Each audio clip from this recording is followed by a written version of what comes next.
I'm very annoyed, he didn't even speak to me about it. We had so many discussions about moving in together, getting married, and then he goes and purchases a truck $2,000 more than his yearly salary.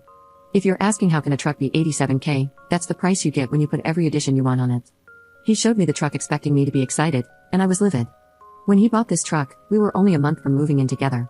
We got into a bad argument where he told me it was his money and he could do whatever he wanted with it. So I said fine, and I told him I'm not comfortable moving in with him anymore. I asked my landlord if my apartment was still available and if I could renew my lease, and they said yes. Now my boyfriend is saying he can't afford his place and his truck. I don't feel bad. You should have thought of that before buying something so expensive without talking to your girlfriend of 2 years. I have had some of his friends' girlfriends reach out to me and say I should support him, and one even said that I'm not loyal and this shows I wouldn't support him if we were married since I run away when finances get bad. That's total BS. He didn't lose his job or get hurt. He bought an expensive item without discussing it. I have been trying to get him to return the truck because it's already affecting his finances badly. He has only had this truck for 2 weeks, and he is worried that in the next month or two, he won't be able to cover all the expenses he usually has. This past weekend, we had another argument, and I think our relationship is going to end. I'm not helping him pay for this truck, and I'm not moving in with him. I have asked for a break and will be thinking about what to do. Edit.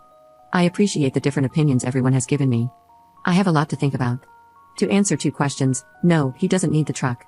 He works from home, and if he has to check in at work, he has an office. Also, his friends and their girlfriends know about this issue because he asked for their views when we went to a get-together last week. Only 2 girlfriends reached out to me to tell me I wasn't being supportive, the others have minded their own business. Update 1. Yeah, so I broke up with him mainly because I realized we aren't financially compatible. Before I go into what happened, I do want to say something. I understand we weren't married, but we were both moving together into a new place and had several discussions about this move and our plans for the future, including marriage. For the people private messaging me saying it's his money and he can do whatever he wants or, you're only 2 years into a relationship, you're not a wife. I know that, and I have never asked what is in his bank account or told him what to do financially. I'm aware it is his money, but I also know his financial situation, and he was making decisions without my input that, if we were to stay together, would not only affect him but also our relationship, and our financial situation for years to come. I will stay on this hill. This is not okay, and if it's okay for you, that's fine, but for me, if we make a financial plan and you make a huge decision without me, I won't be okay with it, and that's a big reason why I backed out of moving into a new apartment with him. I would have never made a decision like this without his input at all. The main reason why we decided to move in together was to take the next step in our relationship but also to pay down our debts.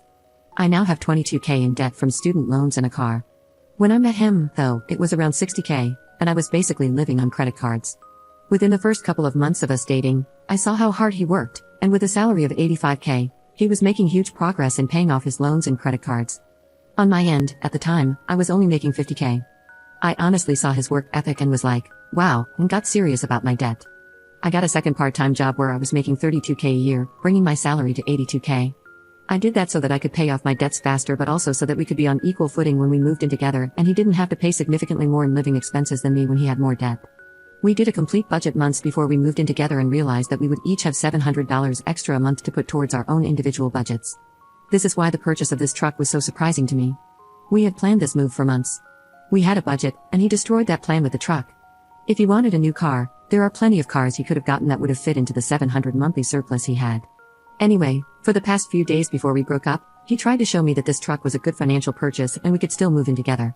He told me that he had actually budgeted for this and could show me how he could afford this. I wanted to hear him out, so I went to his place, and he had 2 budgets. He said he had been thinking of getting this truck for some time and he had worked out a budget beforehand. He showed me the first budget, and after his truck, insurance, expenses, and his debts, he was left with $115 for the month. I noticed with the first budget, he didn't include groceries, his hobbies, going out, or even gas for his car. I asked him how $115 was enough to live off for an entire month. I asked him how he could afford all of this in his truck, and if he planned to give up some things. He said no, he didn't plan to give up anything and that he could make everything work in his budget. I asked him what if he had an emergency or needed gas for his truck, and he just kept saying he would work it out without explaining how. After I saw the first budget, I asked to see the documents for the car, and that's how I found out the truck price was $95,000 total after taxes, registration, and fees. He traded in his reliable 2003 Toyota and all his savings to get a loan at 14% for 72 months. His monthly payment is now $1,966, and insurance is $573. He also still has significant student loans. I kept telling him $115 left over monthly wasn't enough. That's when he showed me his second budget, which had a combined higher monthly income. I asked him if he was getting a second job, and he said due to his job relying on him to be on call, he couldn't.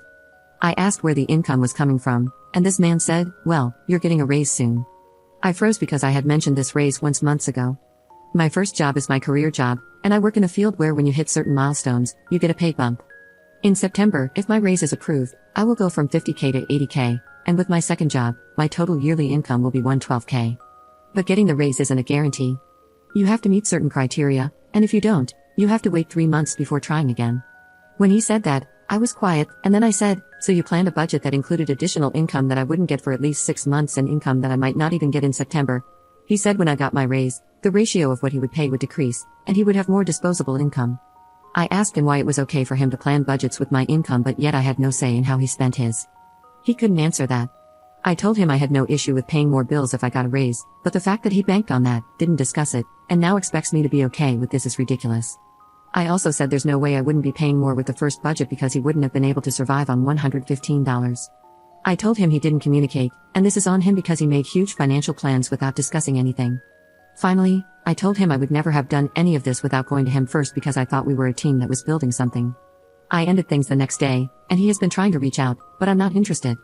He has financially crippled himself with this truck.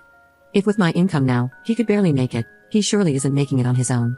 I really hope that things work out for him and he is able to keep his truck and recover, but I'm not paying the consequences for such a massive financial mistake that is going to hugely affect him for years to come. If I were to stay, this financial decision affects me as well and would continue to affect both of us for years. Again, this is different from becoming ill or losing a job. He chose this and refuses to budge and fix it. I now realize we are not financially compatible, and that's okay, and I wish him the best.